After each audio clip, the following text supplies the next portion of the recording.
Hello दोस्तों, नमस्ते। बिटिया परिधि। जी पापा, अभी आई। क्या कर रही हो बिटिया? पापा, बस खाना बनकर तैयार है। खाना लगाने के बाद अपनी माँ के जाने के बाद तूने कितने अच्छे से संभाला। जब तू चौथी क्लास में थी तब तेरी माँ चली गई और तूने अपने दोनों बहन भाई को बड़ी बहन की तरह नहीं, एक माँ की तरह उन्हें पाला है। ओहो पापा, आप फिर शुरू हो गए। बेटा, एक बात करनी थी तुझसे। सुमित आया था, बचपन का दोस्त है तेरा, और कितने समय से तू नौकरी भी कर रही है। सुमित ने भी कितना सहारा दिया। सुमित कल शादी की बात करने आया था। अच्छा, उसने बताया नहीं पापा मुझसे, क्योंकि उसे पता था कि तुम्हारा जवाब ना ही होगा। तो फिर क्या करने आया था? परिधि तेज आवाज़ में बोली। उसको पता है कि जब तक मेरे दोनों भाई बहन सेटल नहीं हो जाते तब तक मैं शादी नहीं कर सकती। पर रघु अब इंजीनियरिंग कर रहा है और सिया भी मेडिकल की तैयारी कर रही है। यह टाइम सही है बेटा शादी करने का। नहीं पापा, वह इंतज़ार कर सकता है तो वह करे। अगर उसे इंतज़ार नहीं करना है तो वो आज़ाद है। उसको मैंने किसी बंधन में नहीं बांधा, ना ही मैंने उससे कोई ऐसा वादा किया है शादी का। मैं जानता हूँ, कभी उसने कुछ नहीं छुपाया मुझसे। IIT करके बहुत बड़ी कंपनी में लगा है। उसके माता पिता का बहुत दबाव है उस पर शादी का। पापा, खाना ठंडा हो गया, ये बातें हम फिर करेंगे। तू मानेगी नहीं। पापा चलो खाना खाते हैं, भूख लगी है। और उस दिन परिधि के पापा रात को सोए और सुबह उठ ही ना पाए। शायद हार्ट अटैक बताते थे डॉक्टर। अब तो जैसे परिधि पर एक पहाड़ टूट पड़ा हो। सुमित उसका जी जान से सहायता कर रहा था और वह जानती थी कि सुमित के बिना वह कितनी अधूरी है। उसका एक कदम चलना भी सुमित के बिना नहीं हो सकता। सुमित ने बहुत समझाया कि शादी के बाद दोनों भाई बहनों की जिम्मेदारी मैं संभाल लूँगा।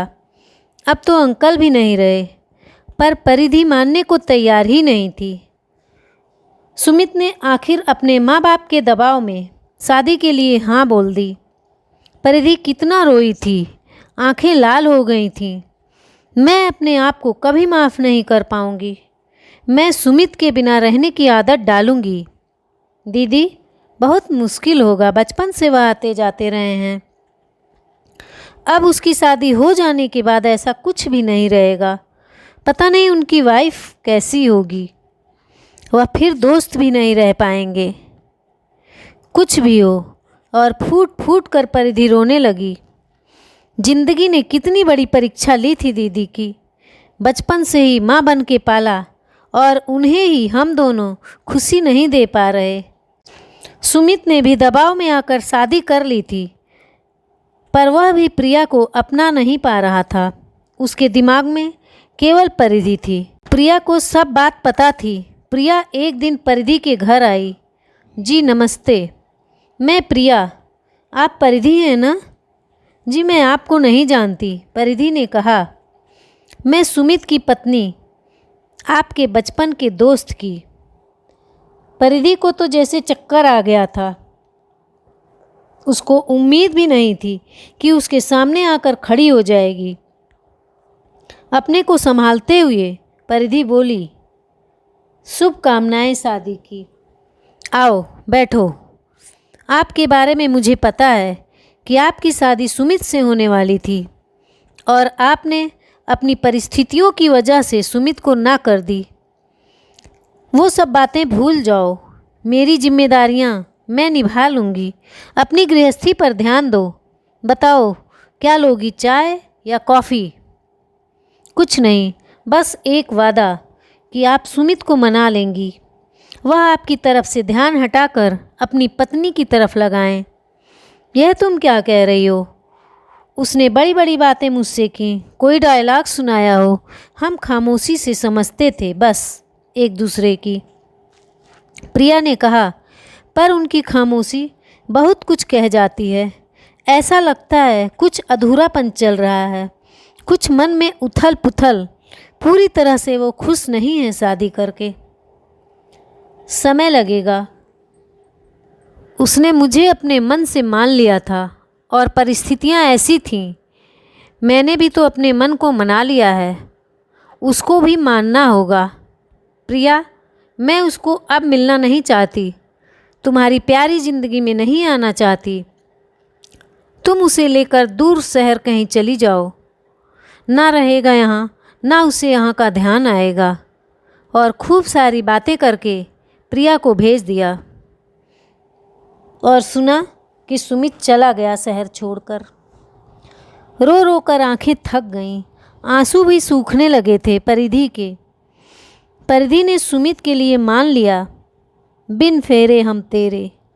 सोच लिया बस, सुमित को मान लिया पति, उसी की यादों के साथ जीना था। समय बीतता गया, सिया डॉक्टर बन गई थी और परिधि अपनी वह साधारण सी नौकरी में अपने को व्यस्त रखती।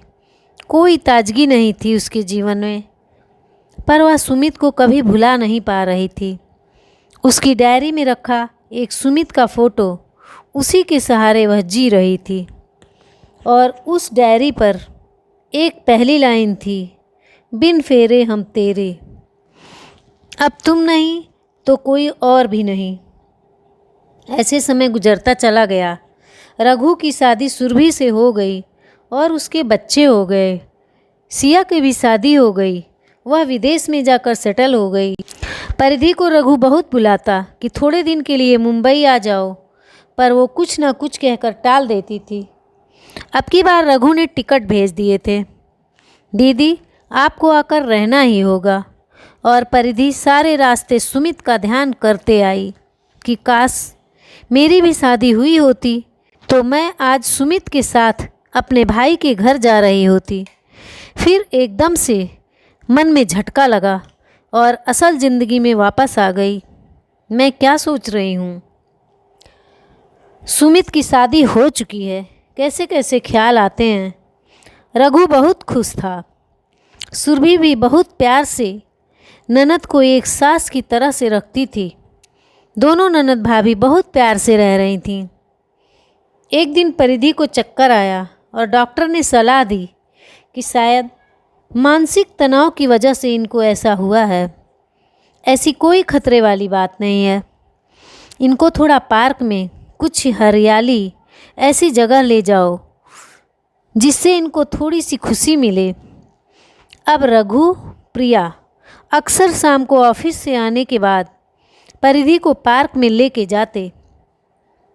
दिन भर परिधि घर का काम करती क्योंकि वह 1 महीने की छुट्टी लेकर जो आई थी और रघु की पत्नी भी नौकरी करती थी। कुछ दिन तो वह दोनों आते थे, पर समय न मिलने के कारण परिधि अकेले ही टहलने पार्क में आ जाती। एक दिन अचानक उसकी नज़र बराबर के बेंच पर एक व्यक्ति की तरफ पड़ी। कुछ सफ़ेद बाल, चेहरा बिल्कुल सुमित की तरह लग रहा था। बेचैन सी हो गई, बिना देखे रह नहीं पाई और सोचा कि सामने से निकल के देखती हूँ कि सुमित ही है क्या। वह पुरानी यादें सारे दिमाग में 1 सेकंड में दौड़ गईं। दिल जोर जोर से घबराने लगा। अगर सुमित हुआ तो?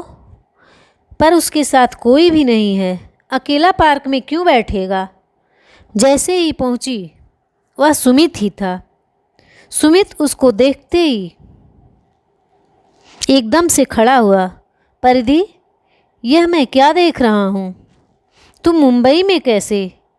कितने सालों बाद हम मिल रहे हैं परिधि। इतनी अच्छी दोस्ती थी हमारी।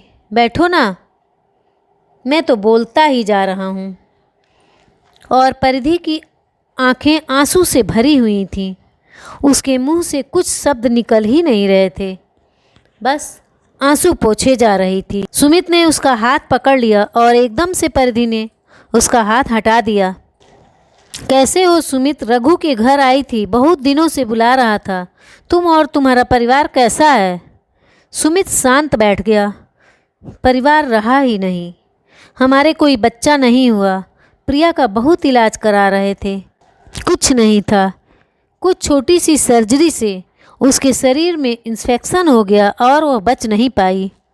मुझे छोड़कर तुम भी चली गई थी और वह भी चली गई। ये क्या कह रहे हो सुमित? प्रिया कितनी अच्छी थी, कितनी प्यार करती थी तुम्हें, तुमने बताया भी नहीं। क्या बताता, तुम तो मेरा फ़ोन ही नहीं उठाती थी। फिर जब कुछ रहा ही नहीं तो फिर बताने का क्या फ़ायदा। बस कभी कभी जब मन परेशान होता है तो इस पार्क में आ जाता हूँ। चलो, मेरा घर पास ही है और कॉफ़ी पीते हैं। सुमित को घर ले आई और सुमित कभी कभी चाय साथ में ही पीता था। रघु और सुरभि बहुत खुश थे कि दीदी भी खुश हैं, उनको बचपन का वो साथी मिल गया था। एक दिन सिया अपने परिवार के साथ आ गई। इतना बड़ा सरप्राइज, हम सब साथ कितने सालों बाद, और सुमित भी था। पुरानी बातें, हंसी मजाक चलता रहा, बचपन से और बड़े होने तक की। तभी रघु ने कहा, मैं आप दोनों से कुछ बात करना चाहता हूँ, इसलिए मैंने सिया को बुलाया है। सुमित, आपके साथ जो भी हुआ उसका हमें बहुत दुख है, पर पूरी ज़िंदगी अकेले रहने का कोई मतलब नहीं बनता, और दीदी भी अकेली हैं। परिधि ने डांटा, ये कैसी बातें करने लगा है? पुरानी बातों को दोहराने से क्या फ़ायदा। अब मेरे मन में सुमित के लिए ऐसा कुछ भी नहीं है, यह तुम्हें समझना होगा। बहुत समय बीत चुका है, वक्त बहुत पीछे छूट चुका है। कैसी बातें करती हो दीदी? सब जानते हैं, आपकी नज़रों में आज भी सुमित के लिए वही जगह है जो आपने हम दोनों को पालने की वजह से उनके साथ अन्याय किया। और देखो, भगवान को क्या मंजूर था, आप दोनों मिले। देखो, प्रिया को गुजरे 6 साल हो गए। सुमित ने कहा, आज मुझे नहीं समझ में आ रहा कि मुझे क्या करना चाहिए, पर हमें पता है। रघु ने कहा, आप दोनों एक दूसरे को पसंद करते हैं पर मानते नहीं शादी के लिए। इतने में सुरभि परिधि की डायरी लेकर आ गई। माफ़ करना दीदी, मैं पढ़ना नहीं चाहती थी, लेकिन आपके आने की खुशी के लिए मुझे आपके अंदर की बातें जानना ज़रूरी थी। ज़िंदगी अकेले नहीं काटी जा सकती। सुमित जी, ये लीजिए दीदी की डायरी। परिधि ने कांपते हाथों से डायरी छीननी चाहिए, पर सुरभि ने सुमित को पकड़ा दी। परिधि रोए जा रही थी। सुमित ने कहा, परिधि, आज भी तुम मुझे पसंद करती हो। ये क्या लिखा है तुमने? बिन फेरे हम तेरे, यानी तुमने मुझे अपना मान रखा है। ओह परिधि, मुझे समझ नहीं आ रहा मैं क्या कहूँ। ये सब पुराना लिखा है, परिधि ने कहा। फिर फाड़ा क्यों नहीं? बस और कुछ ना बोलो परिधि, सुमित ने कहा। परिधि नीचे नजरें किए चुप थी। रघु, सिया एक साथ बोले, बस एक दूसरे के जीवन साथी बन जाइए और कुछ भी नहीं चाहिए। और परिधि का हाथ सुमित के हाथों में दे दिया। आज हम सब बहुत खुश हैं दीदी। सुमित से अच्छा आपका कोई जीवन साथी नहीं हो सकता था। अब बस वह डायरी में से वह लाइन हटा दें, बिन फेरे हम तेरे। कल ही आपके फेरे होंगे और आप सुमित भैया की दुल्हन बनेंगी। और सुमित ने परिधि को गले लगा लिया और सबकी आंखों में खुशी के आंसू थे।